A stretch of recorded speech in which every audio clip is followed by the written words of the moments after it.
काय finance minister आहेत का? त्यांचा अर्थमंत्र्यांवर विश्वास कमी आहे. त्यांचा तरी कुठं माझ्यावर विश्वास आहे? अध्यक्ष महोदय, याच्यामध्ये आपण काही दिवसांपूर्वी महाविस्ता प्रोजेक्ट 7,500 कोटी रुपयाच्या बाबतीत काहीतरी अध्यक्ष महोदय ऐकलं. 7,500 कोटी खर्च हा जो बंगला ऑफिस साठी. अध्यक्ष महोदय आता बोलू द्या ना. अध्यक्ष महोदय काय चाललंय? ते काय फायनान्स मिनिस्टर आहेत का? फायनान्स मिनिस्टर साहेब बोलतील ना अध्यक्ष महोदय. काय काय आम्ही बोलायला लागलो तर हे उभं राहा. देशाच्या पंतप्रधानांचं नाव घेतलं अध्यक्ष महोदय.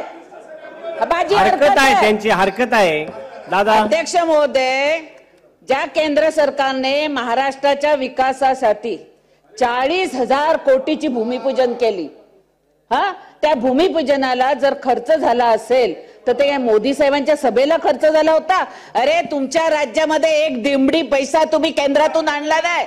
तुम्हाला लाज वाटत होती, पण आमच्या सरकारने दिलं, त्याचं मी अभिनंदन करते. हा दादा बोला.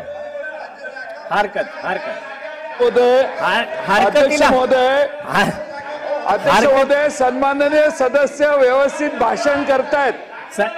सन्माननीय अर्थमंत्री सगळ्या मुद्द्यांना उत्तर देणं अपेक्षित आहे.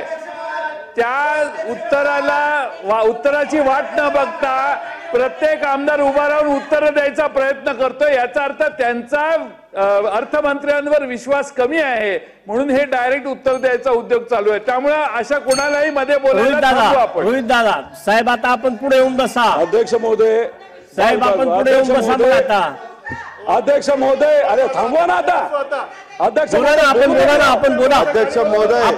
अध्यक्ष महोदय, त्यांनी अर्थमंत्र्यांचं नाव घेतलं. त्यांनी काय सांगितलं? ह्यांचा विश्वास नाही.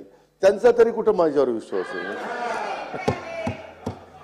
अध्यक्ष महोदय, म्हणजे खरं तर मगाशी आमदार महोदयांनी इथं सांगितलं की भूमिपूजनाच्या बाबतीत तसं बघितलं तर छत्रपती शिवाजी महाराजांचं स्मारक सुद्धा समुद्रामध्ये होणार होतं. त्याचं भूमिपूजनासाठी सुद्धा मोठ्या प्रमाणात खर्च केला होता. त्याचं काय झालं हे आपल्याला बघावं लागेल.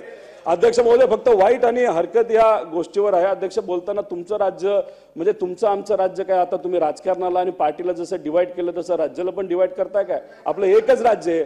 अध्यक्ष महोदय, आता येतो मुद्द्यावर. मुद्द्यावर